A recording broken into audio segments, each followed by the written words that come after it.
બોટાદના કૃષ્ણસાગર તળાવમાં કપડાં ધોતા સમયે ડૂબી જવાથી કાકી અને ભત્રીજીના થયા મોત.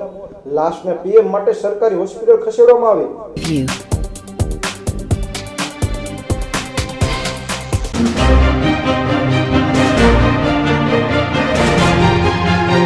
બોટાદ તાલુકાના રંગપર ગામે સૌની યોજના અંતર્ગત નર્મદાના નીર આવતા સિંચાઈ મંત્રી દ્વારા નર્મદા નીરના કરાયા વધામણા.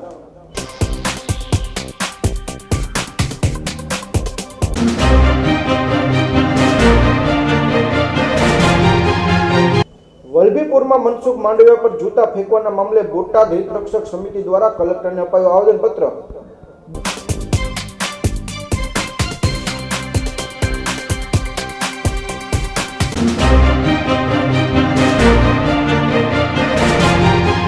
બોટાદ જિલ્લાના માલધારી વિકાસ સંગઠન દ્વારા વિવિધ માંગણીને લઈ મામલતદારને આપ્યું આવેદનપત્ર.